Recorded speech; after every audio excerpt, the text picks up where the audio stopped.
ಸಮುದ್ರವನ್ನು ಸೇರಿಕೊಳ್ಳೋದು. ಗಿರಿಮೂಲದಲ್ಲೇ ಜನಿಸಿದ ನದಿಗಳು ಸ್ವಚ್ಛಂದವಾಗಿ ಹರಿದು ಸಾಗರವನ್ನು ಸೇರುತ್ತದೆ ಎಂದು ವಿದ್ವಾಂಸರನ್ನು ಹೇಳಿದರು. ಆದರೆ ಎಲ್ಲಾ ನದಿಗಳು ಬೆಟ್ಟದ ಬದಿಯಲ್ಲಿ ಹುಟ್ಟಿದ್ದವು. ನರ್ಮದಾ ನದಿ ನೋಡಿ ಹೇಗೆ ಹುಟ್ಟಿದಳು. ರಾತ್ರಿ ಲೋಕವನ್ನು ಬೆಳಗಿಸುವ ಚಂದ್ರನಿಂದ ಸಿಡಿದ ಒಂದು ಬಿಂದು ಕರಗಿ ಕರಗಿ ಕರಗಿ ಕರಗಿ ನೀರಾಗಿ ನದಿಯ ಆಗಿ ಹರಿದಳು. ಚಂದ್ರನಿಂದ ಸಿಡಿದೊಗೆದವಳು ಹಿಂದೂನಿಂದೊಗೆದ ನರ್ಮದೆ ಎಂಬ ನದಿ ಒಂದು ಪ್ರಸಂಗದಲ್ಲಿ ಉಂಟು ನೋಡಿ ಬರ್ತೀವಿ. ಹೌದಪ್ಪ. ಆಮೇಲೆ ಯಮುನಾ ನದಿ ಯಾರು? ಸೂರ್ಯನ ಮಗಳು ಯಮನ ತಂಗಿ ನದಿಯಾಗಿ ಹರಿದದ್ದು. ಹಾಗಿದ್ರೆ ಗಂಗಾ ನದಿ ಬೆಟ್ಟದ ಬುದ್ಧಿಯಲ್ಲಿ ಹುಟ್ಟಿದ್ದಲ್ಲ. ನಾರಾಯಣ ದೇವರು, ಪದ್ಮನಾಭ ದೇವರು. ಹೌದಪ್ಪ, ಹೌದೌದೌದು. ದೊಡ್ಡ ರಾಕ್ಷಸನಲ್ಲಿ ಪದ್ಮನಾಭ ದೇವರು ಚಿಕ್ಕ ಮಾಣಿಯಾಗಿ ಹೋದರಂತೆ. ಹೋಗಿ ದಾನ ಬೇಡಿದ್ರು. ಅಳೆಯುವಾಗ ದೊಡ್ಡ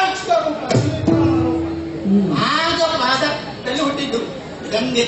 ನಳಿನಾಕ್ಷ ನಂದನೆ ಗಂಗಾ ನದಿಗೆ ಹೇಳೋದು, ಒಂದು ಬಿಂದು ನೀರು ಮೈಗೆ ಸೋಕಿದ್ರೆ ಸಾಕು ಬ್ರಹ್ಮ ಬಿಂದು ಒಂದು ಮೈ ಮೇಲೆ ಬೀಳೋದಕ್ಕೆ ಬ್ರಹ್ಮಹತ್ಯಾ ಶಾಪಂ ಕೋಪುದು ಸತ್ವಂಸನೆಲ್ಲ ಹಾಗೆ ಹೇಳಿದ್ರು. ಹೌದು, ಸ್ವರ್ಗದಲ್ಲಿ ಮಂದಾಕಿನಿ, ಭೂಲೋಕದಲ್ಲಿ ಭಾಗೀರಥಿ, ಪಾತಾಳದಲ್ಲಿ ಭೋಗವತಿ ಎಂಬ ಹೆಸರಿನಿಂದ ಹೀಗೆ ಹರಿತಾ ಹರಿತಾ ಹರಿತಾ ಹರಿತಾ ಇದ್ದಾಳೆ. ನೋಡಿದ್ರ ಸುತ್ತಲೂ ಎಷ್ಟು ಮನೆಗಳು ನೋಡಿ, ಎಲ್ಲ ನಮ್ಮ ಜಾತಿಯವರದ್ದೇ. ಬೆಸ್ತರು, ಅಂಬಿಗರು, ಕಾರ್ವಿಯವರು, ಅಮೀಗರು, ಬೆಸ್ತರು ಅಂತ ಹೇಳ್ತಾರೆ, ಅಂಬಿಗರು ಅಂತ ಹೇಳ್ತಾರೆ. ಯಾಕೆ? ಅಂಬಿಕಾ ಅಮ್ಮನ ಕೃಪೆಯಿಂದ ಹುಟ್ಟಿದವರು ನಾವು. ಒಂದು ಕಾಲಕ್ಕೆ ಸಮುದ್ರದಲ್ಲಿ ನೀರೇ ಇರಲಿಲ್ಲ ಅಂತೆ, ಮೀನು ಮಾತ್ರ. ನೀರಿತ್ತು, ಮೀನು ಮೇಲೆ ಅಡಿಯಲ್ಲಿತ್ತು ನೀರು.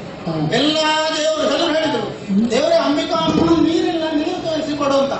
ಅಷ್ಟೊತ್ತಿಗೆ ನಮ್ಮ ಜಾತಿಯನ್ನು ಸೃಷ್ಟಿ ಮಾಡಿದ್ರು ಅಂಬಿಕಾ ಅಮ್ಮ. ನಮ್ಮ ಕೈಗೆ ಬಲೆ ಕೊಟ್ಟರು, ಹೋಗಿ ಮಕ್ಕಳೇ ನೀರು. ಅಲ್ಲಿಂದ ಪ್ರಾರಂಭ ಆಯಿತು. ಬಲೆ ಬೀಸೋದು, ಮೀನು ಹಿಡಿಯೋದು, ಬಲೆ ಬೀಸೋದು, ಮೀನು ಹಿಡಿಯೋದು, ಬಲೆ ಬೀಸೋದು, ಮೀನು ಹಿಡಿಯೋದು.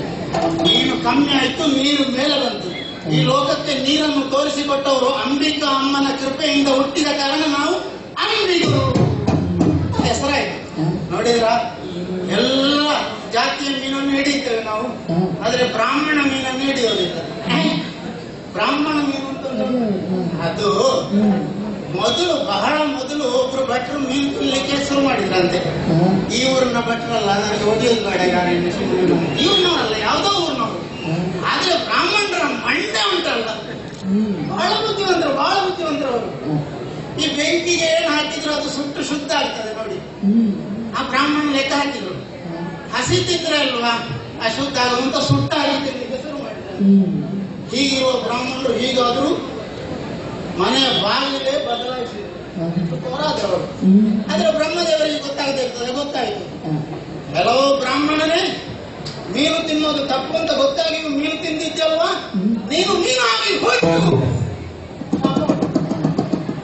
ಅದು ಎಲ್ಲಾದ್ರೂ ನಮ್ಮ ಬಲೆಗೆ ಬಂದರೂ ಕೂಡ ಅದನ್ನು ನಾವು ಹಿಡಿದು ತಗೊಂಡೋಗೋದಿಲ್ಲ, ಎತ್ತಿ ಮತ್ತೆ ನೀರಿಗೆ ಬಿಸಾಡ್ತೇವೆ.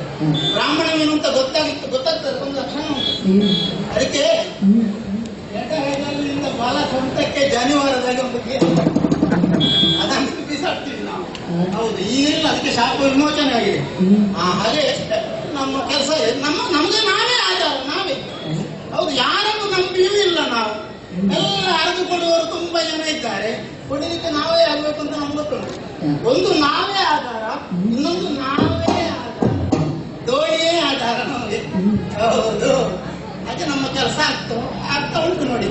ಹೀಗೆ ವರುಣದೇವರು ವರುಣದೇವರು ಅವರನ್ನು ಪೂಜೆ ಮಾಡಿ ನಮ್ಮ ಕೆಲಸ ಶುರು ಮಾಡಬೇಕು. ಗಂಗಾ ನದಿ ಈ ಕಡೆಯಿಂದ ಆ ಕಡೆಗೆ ದಾಟಿಸೋದು, ಆ ಕಡೆಯಲ್ಲಿರುವವರನ್ನು ಈ ಕಡೆಗೆ ಕರ್ಕೊಂಡು ಬರೋದು, ಇದೆಲ್ಲ ನಮ್ಮ ಕೆಲಸ. ಹಾಗಂತ ಏನು ಕೇಳೋದಿಲ್ಲ ನಾವು, ನಮ್ದೆಲ್ಲ ಧರ್ಮಾರ್ಥ ಸೇವೆ. ಹಾಗಂತ ಮೊನ್ನೊಬ್ರು ಶ್ರೀಮಂತರು ಬಂದಿದ್ರು, ಈ ಕಡೆಯಿಂದ ಆ ಕಡೆಗೆ ದಾಟ್ಸಪ್ಪ ಅಂತ ಹೇಳಿದ್ರು, ದಾಟಿಸಿದೆ. ಕೊಡುವಾಗ ಬೇಡ ಅಂತ ಹೇಳಿದ್ರು. ಎಲ್ಲ ಅಂಬಿನಿಗೆ ಮನೆಗೆ ಬಾ, ಮನೆ ಕಡೆ ಬಾ ಅಂತ ಹೇಳಿದ್ರು. ಮನೆಗೆ ಹೋದೆ, ಒಂದು ಗೋಣಿ ಅಕ್ಕಿ ಕೊಟ್ರು, ಮಳೆಗಾಲಕ್ಕೆಲ್ಲ ಸಾಕು ನಮಗೆ. ಹಾಗೆ ದೊಡ್ಡವರು ಕೊಡ್ತಾರೆ. ಆಮೇಲೆ ಮೊನ್ನೆ ಒಂದು 4 ಮಂದಿ ಹೆಣ್ಣು ಮಕ್ಕಳು ಬಂದ್ರು, ಆ ಕಡೆಗೆ ದಾಟಿಸಪ್ಪ ಅಂತ ಹೇಳಿದ್ರು. ದಾಟಿಸುವಾಗ ಕೂತಿದ್ರು, ನಾವೆಲ್ಲಿ ಗಂಗಾ ನದಿಯ ನೀರಲ್ಲ, ಒಮ್ಮೆ ಮೈಗೆ ಹಾಕೊಳ್ಳುವಂತ ಬಗ್ಗಿದ್ರು, ತುದು ಹೇಗಾದ್ರೂ ಕಾಪಾಡಿದೆ ಅವರನ್ನು. ಅವರು ಕೂಡ ಅಕ್ಕಿ ಕೊಟ್ಟಿದ್ದಾರೆ ನಮಗೆ. ಹಾಗೆ ಯೋಚಿಸ್ತಾ ಯೋಚಿಸ್ತಾ ನಮ್ಮ ಕೆಲಸ ಇವರು ಬರ್ತಾರಂತ ನಮ್ಮ ಟೀಮ್. ಬನ್ನಿ ಬನ್ನಿ ಸ್ವಾಮಿ, ಹೋಗ್ಬೇಡಿ ಬನ್ನಿ.